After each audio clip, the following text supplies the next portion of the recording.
जय Hind everyone, my name is Gagandeep and I welcome you all on our YouTube channel name proud group of NCC. तो NCC के जो form हैं 2021 के लिए वो निकल चुके हैं और अब आपको जल्द से जल्द फॉर्म अप्लाई करने हैं, क्योंकि एक बार अगर ये मौका आपके हाथ से निकल गया तो फिर दोबारा ये मौका आपको नहीं मिलने का। ठीक है, तो आज हम यहाँ पे बात करेंगे, ये क्वेश्चन आपका बार बार पूछा जा रहा है कमेंट बॉक्स में और इंस्टाग्राम, फेसबुक, सभी जगह पर कि एनसीसी ज्वाइन करनी है आपको 2021 में और उससे रिलेटेड है आपके बहुत सारे डाउट। तो सारे डाउट क्लियर होंगे। ये जो फॉर्म निकले हैं इनको कैसे अप्लाई करना है, कहाँ पर अप्लाई करना है, ऑनलाइन करना है या ऑफलाइन करना है, अगर ऑनलाइन करना है तो लिंक कैसे मिलेगा और ऑफलाइन करना है तो फॉर्म कैसे मिलेगा, सारी चीज़ें मैं आपको क्रिस्टल क्लियर करूँगा इस वीडियो के अंदर। बहुत ही अच्छे से बताऊँगा कि किस तरीके से आप एनसीसी को ज्वाइन कर सकते हैं इस वर्ष, और ये फॉर्म जो निकला है ये आप किस तरीके से अप्लाई कर सकते हैं। तो देखो, ध्यान से सुनना। पहले तो हमको ये समझना होगा कि एनसीसी के बारे में मैं थोड़ी सी बातें आपको बता दूं जो कि इम्पोर्टेंट है। एनसीसी आप सभी को पता है कि वॉलंटियर ऑर्गेनाइजेशन होती है। वॉलंटियर ऑर्गेनाइजेशन का मतलब है कि एनसीसी अगर आप ज्वाइन करना चाहें तो कर सकते हैं, अगर नहीं करना चाहें तो कोई फोर्सफुली आपको एडमिशन नहीं देगा इसके अंदर। ठीक है, तो ये एक वॉलंटियर ऑर्गेनाइजेशन होती है। ये तो बेसिक सी बात है। अपना समझने की बात यह है कि कुछ तो जो वीडियो को देख रहे होंगे वो स्कूल में होंगे, कुछ होंगे जो कॉलेज में होंगे। तो एलिजिबिलिटी भी तो बताओ हमको कि हम कौन सी क्लास के अंदर एनसीसी ज्वाइन कर सकते हैं। पहले मैं ये बता दूं कि एनसीसी कोई अलग से कोर्स नहीं होता है। कुछ के मन में ये भी डाउट है कि एनसीसी अलग से होती है, जैसे बीएससी होती है, बीए होती है, या फिर 12th करते हैं ऐसे एनसीसी कुछ अलग से होती है। अलग से नहीं होती है एनसीसी, हमारी पढ़ाई के साथ साथ होती है एनसीसी। ठीक है, हम पढ़ाई हमारी साइड में चलती है, उसी की साइड में हमारी एनसीसी चलती रहती है। एनसीसी के लिए हमको पढ़ाई छोड़ने की ज़रूरत नहीं है, बल्कि एनसीसी वही लोग कर सकते हैं जो पढ़ाई कर रहे हों। ठीक है, तो ये वाला डाउट तो पहले अपने दिमाग से क्लियर कर लो जिनके मन में ये डाउट है। अब ध्यान से सुनो, अगर आप हैं स्कूल लेवल पर और आपको करनी है एनसीसी ज्वाइन, तो आप 9th क्लास के अंदर एनसीसी ज्वाइन करेंगे। 1 साल की आपकी बेसिक ट्रेनिंग होगी, फिर 1 साल की आपकी मेन ट्रेनिंग होगी और 10वीं क्लास में आपका होगा ए सर्टिफिकेट का एग्ज़ाम। ठीक है, फिर आप वो एग्ज़ाम पास करेंगे और आपको मिलेगा ए सर्टिफिकेट। तो ये 2 साल की ट्रेनिंग होती है, आपको मिलता है ए सर्टिफिकेट स्कूल लेवल के ऊपर। ठीक है, अब आपके दिमाग में आएगा कि स्कूल लेवल पर एनसीसी कैसे ज्वाइन करें। एक ऑप्शन तो ये है कि आप जिस स्कूल में पढ़ रहे हो उसी स्कूल के अंदर एनसीसी है, तो आप वहाँ पे ज्वाइन करेंगे। कैसे ज्वाइन करेंगे, आप अपने प्रिंसिपल या फिर एनसीसी के जो ऑफिसर हैं, आपके एएनओ सर है, उनसे बात करेंगे कि सर हमको एनसीसी ज्वाइन करनी है। फिर वो बताएंगे कि इस तारीख को सिलेक्शन है। किस तारीख को होता है सिलेक्शन, कब होता है, जैसे ही नए सेशन स्टार्ट होते हैं, चाहे स्कूल की बात करें या कॉलेज की बात करें, तो जैसे ही नए सेशन स्टार्ट होते हैं जब भी हमारा एडमिशन होता है एनसीसी के लिए भी। ठीक है, तो सिलेक्शन जिस दिन होगा वे बता देंगे आपको। अब सिलेक्शन में होगा क्या, सिलेक्शन में पहले होगा फिजिकल। तो अगर आपको एनसीसी ज्वाइन करनी है तो सबसे पहले तो आप रनिंग स्टार्ट कर दें, अपने आप को फिजिकली फिट रखें। ठीक है, दूसरे नंबर पे अगर हुआ कंपटीशन कम तो आपका रनिंग के बेस पे ही सिलेक्शन कर देंगे। अगर हुआ कंपटीशन ज़्यादा, यानी कि सीट मान लो है आपकी 20, बच्चे आ गए हैं आपके 150, ठीक है, तो रनिंग से काम नहीं चला। रनिंग भी बहुत सारे बच्चों ने अच्छे से क्लियर कर दी। तो क्या करेंगे अब क्या करेंगे कि आपका रख देंगे एक टेस्ट। टेस्ट के अंदर आपसे कैसे क्वेश्चन पूछे जाएंगे, जीके के क्वेश्चन पूछ लिए, एनसीसी के क्वेश्चन पूछ लिए, डिफेंस के क्वेश्चन पूछ लिए आसान आसान से। तो ऐसा एक टेस्ट रख देंगे। ठीक है, तो वो टेस्ट रख दिया। अभी भी कंपटीशन ज़्यादा है और बच्चे निकालने हैं क्योंकि सीटें कम है, तो फिर वे क्या रख सकते हैं कि इंटरव्यू सेशन रख सकते हैं। तो नॉर्मली यही प्रोसीजर रहता है एनसीसी ज्वाइन करने का। कंपटीशन कम है तो सिर्फ रनिंग से काम चल जाता है, और ज़्यादा है तो फिर उसके बाद एक टेस्ट रख दिया जाता है, और ज़्यादा है तो एक इंटरव्यू सेशन रख दिया जाता है। तो ये प्रोसीजर रहता है हमेशा एनसीसी ज्वाइन करने का।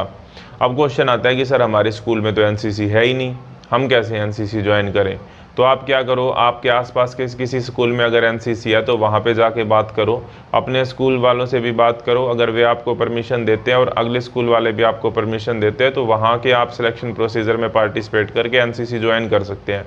करना क्या होगा कि एनसीसी की जो क्लास होती हैं वो हफ्ते में 1 या 2 दिन होती हैं। ठीक है, तो 1 या 2 दिन होती हैं और वो भी 1 या 2 घंटे के लिए। तो आप वहाँ पे चले जाएंगे उस दिन, जैसे आपकी मान लो सैटरडे को क्लास है या फ्राइडे को क्लास है, डिपेंड करता है स्कूल के ऊपर। ठीक है, तो आप वहाँ पे जाएंगे अपनी क्लास लेके और दोबारा अपने स्कूल में आ जाएंगे। तो ये प्रोसीजर रहेगा उसका। क्लियर है यहाँ तक। अब आप कहेंगे सर आसपास के स्कूल में भी हमको एनसीसी नहीं दिख रही है हमारे यहाँ पर, तो फिर आप करेंगे कि हर एक डिस्ट्रिक्ट के अंदर, लगभग हर डिस्ट्रिक्ट के अंदर एक एनसीसी की यूनिट होती है, एनसीसी की बटालियन होती है। आप वहाँ पे जाइए, वहाँ पे कहिए कि सर हमको एनसीसी ज्वाइन करनी है और पक्का करनी है। तो एक ओपन कोटा होता है, ओपन कोटा के थ्रू जहाँ पे भी जिस भी स्कूल के अंदर एनसीसी होगी वो आपको बता देंगे और वहाँ पे आप सिलेक्शन प्रोसीजर में पार्टिसिपेट करके एनसीसी ज्वाइन कर सकते हैं। तो ये हो गया एनसीसी ज्वाइन करने का प्रोसीजर। फॉर्म भरने हैं, फॉर्म के ऊपर मैं आता हूँ। अभी एक बार हम कॉलेज के ऊपर जाते हैं। तो कॉलेज में देखो, जैसे स्कूल लेवल पर जो एनसीसी ज्वाइन करते हैं ना, वो तो होते हैं JDJW। अब जब कॉलेज लेवल की अगर हम बात करेंगे तो कॉलेज लेवल पे हम उनको कहते हैं SDSW, मतलब SD senior division, SW senior wing. जो बॉयज़ होते हैं उनको SD सीनियर डिवीजन बोला जाता है, जो गर्ल्स होते हैं उनको SW सीनियर विंग बोला जाता है, ठीक है। तो ये वाली बात होगी वहाँ पे क्या है कि कब हम एनसीसी ज्वाइन कर सकते हैं कॉलेज में। देखो कई जगह पर 11th-12th को ही कॉलेज बोल देते हैं, तो वहाँ पे 11th-12th से ही, वैसे 11th-12th जो है वो सीनियर डिवीज़न में ही आती है, ठीक है। और नहीं तो नॉर्मल प्रोसीजर क्या है, नॉर्मली है कि आप ज्वाइन करेंगे एनसीसी आपकी फर्स्ट ईयर में, ठीक है। फर्स्ट ईयर में एनसीसी ज्वाइन करेंगे, बेसिक ट्रेनिंग होगी। सेकेंड ईयर के अंदर ट्रेनिंग होगी आपकी, एक कैंप आप लगाएंगे मिनिमम।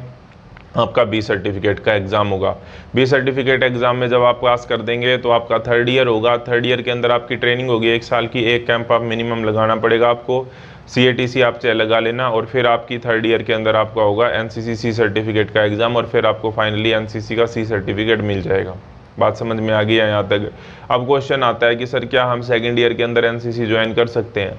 तो देखो सेकेंड ईयर की बात ऐसे है कि अगर आपकी डिग्री है 3 साल की, फिर तो है मुश्किल। क्यों मुश्किल है? क्योंकि जब तक आपका सेकेंड ईयर में आप एनसीसी ज्वाइन करोगे 1 साल की बेसिक ट्रेनिंग होगी, थर्ड ईयर में आपको इस हिसाब से मिलेगा B, और जब आपका C लेने की बारी होगी जब तक आपका कॉलेज कंप्लीट हो चुका होगा, और फिर वो जो कंडीशन है कि पढ़ाई साथ के साथ चलती रहनी चाहिए, वो कंडीशन पूरी नहीं होगी। तो इसलिए थोड़ा मुश्किल हो जाता है मतलब सेकेंड ईयर के अंदर एनसीसी ज्वाइन करना। लेकिन अगर आपकी डिग्री 4 साल की है, मान लो B.Tech है, तो B.Tech 4 साल की है, तो फिर तो आप सेकेंड ईयर में एनसीसी ज्वाइन कर सकते हो, कोई दिक्कत नहीं है। बशर्ते आपके जो स्कूल कॉलेज हैं जो भी हैं वहाँ पर सीट्स अवेलेबल हों, कंपटीशन कम और आपको प्रोवाइड कर रहे हो। अगर उन्होंने ही कंडीशन लगा रखी है कि हम सिर्फ फर्स्ट ईयर वालों को ही एनसीसी देंगे, तो फिर भी आप रिक्वेस्ट करके देख सकते हैं, क्योंकि अगर आपके डिग्री के 3 साल बाकी होंगे, या फिर कोई ऐसी डिग्री हो जैसे MSc इंटीग्रेटेड, MA इंटीग्रेटेड होती है जो 5 सालों की डिग्री होती है, तो वहाँ पर आप सेकेंड ईयर के अंदर ऑब्वियसली एनसीसी को ज्वाइन कर सकते हैं। अब एक क्वेश्चन आता है कि सर हमने तो स्कूल लेवल पे एनसीसी लेनी थी, अब हमको डायरेक्टली कॉलेज में एनसीसी लेनी है, क्या मिल जाएगी? मिल जाएगी भाई, बिल्कुल मिल जाएगी, कोई दिक्कत वाली बात नहीं है। मतलब क्या है, आप इसको ध्यान से समझना कि अगर आपने स्कूल में एनसीसी नहीं ली है तो आप कॉलेज में एनसीसी ले सकते हो बिल्कुल।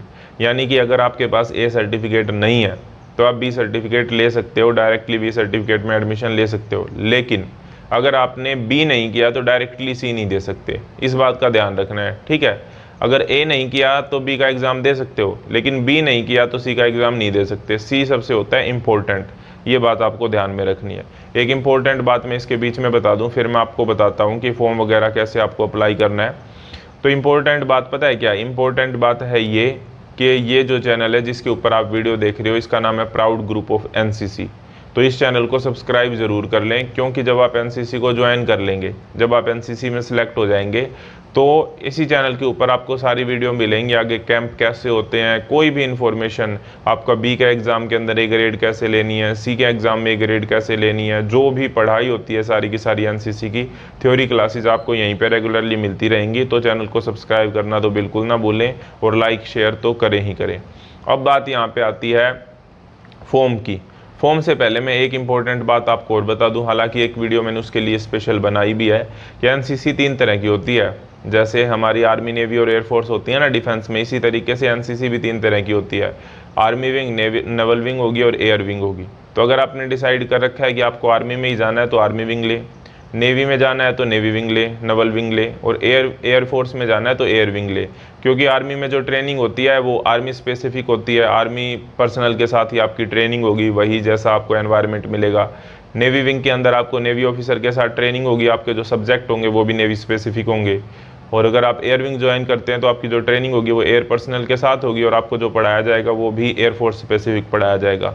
तो अगर आपने डिसाइड कर रखा है कि आगे जाके आपको आर्मी, नेवी या एयरफोर्स में से कोई एक ज्वाइन करना है, तो आप वही वाली एनसीसी विंग ले। लेकिन अगर आपने डिसाइड नहीं कर रखा तो मैं ये कहूँगा कि आप एयर विंग या नवल विंग को प्रेफरेंस दें।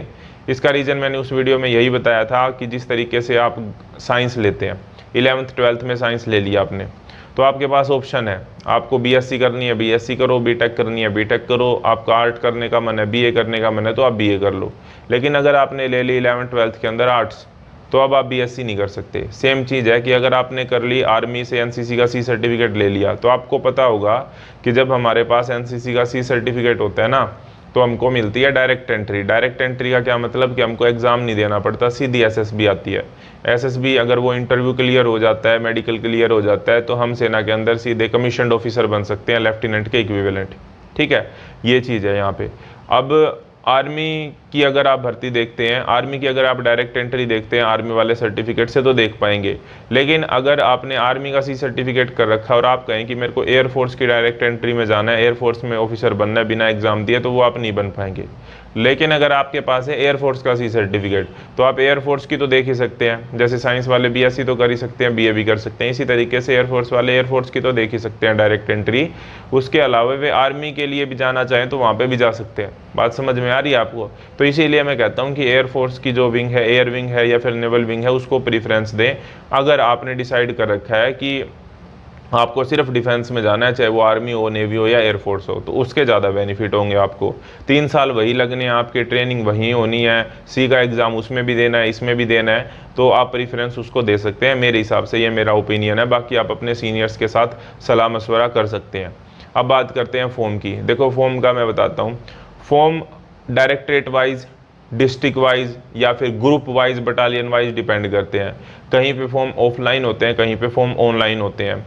जैसे अभी जो फॉर्म निकले हुए हैं उसकी जो जानकारी आपको टेलीग्राम ग्रुप के ऊपर मिलेगी और इंस्टाग्राम के ऊपर। जैसे जैसे आपके डायरेक्टरेट के अंदर, आपकी बटालियन के अंदर, आपके एरिया के अंदर जो भी फॉर्म निकलेंगे, हर एक की जो जानकारी होती है, वैसे मैं वीडियो बना के भी उसके बताऊंगा, लेकिन हर एक की जो जानकारी है मैं इंस्टाग्राम पेज के ऊपर शेयर कर देता हूँ कि वहाँ पे फॉर्म निकले हुए हैं। उसका जो लिंक है वो भी मैं आपको बता देता हूँ, स्टोरी के अंदर लगा देता हूँ, और ऐसे ही टेलीग्राम के ऊपर भी मैं शेयर कर देता हूँ। तो जैसे ही फॉर्म निकलते हैं, जिस भी, अब क्योंकि स्टार्ट हो चुके हैं, जो अगर एयर विंग और जो नेवल विंग होते हैं ना, उनके फॉर्म पहले स्टार्ट होते हैं, क्योंकि ये ज़्यादातर होती हैं ओपन यूनिट। ओपन यूनिट का मतलब क्या है कि इनमें चाहे आपके कॉलेज में एनसीसी नहीं भी है तो भी आप डायरेक्टली जाके ज्वाइन कर सकते हैं। लेकिन आर्मी ज़्यादातर होती है अटैच्ड कॉलेजेस से, स्कूल से, तो आप जिस स्कूल में अगर उसमें आर्मी की एनसीसी है तो आप वहाँ पर जल्दी ज्वाइन कर सकते हैं, या फिर जिस कॉलेज में है वहाँ पर आप ज्वाइन कर सकते हैं। लेकिन नेवल और एयर जो होती है वो ज़्यादातर ओपन यूनिट होती है, मतलब आप किसी भी कॉलेज से हो, आप जाओ और एनसीसी ज्वाइन कर सकते हो। तो ये ओपन यूनिट के जो फॉर्म है ये निकल रहे हैं, स्टार्ट हो रहे हैं। इसकी हर इन्फॉर्मेशन जहाँ जहाँ पे भी निकलते हैं, क्योंकि पूरे इंडिया में बहुत सारे हैं, हर एक के लिए वीडियो बनाना है मुश्किल, ठीक है, और वे लगातार निकलेंगे। तो आपको यही है कि आपको अगर इन्फॉर्मेशन चाहिए तो आप इंस्टाग्राम पे हैं तो इंस्टाग्राम पे ज्वाइन कर लें, नहीं तो टेलीग्राम आप डाउनलोड करके टेलीग्राम पे जाएं, proud group of NCC search करना है। इंस्टाग्राम पे भी proud group of NCC search करना है, आपको वहाँ पे सारी की सारी इन्फॉर्मेशन लगातार मिलती रहेगी।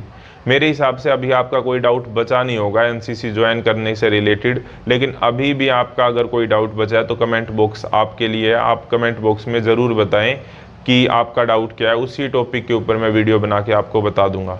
तो इस तरह की और वीडियो के लिए जुड़े रहिए proud group of NCC YouTube channel के साथ। नेक्स्ट वीडियो तक जय हिंद, जय Bharat, thank you very much.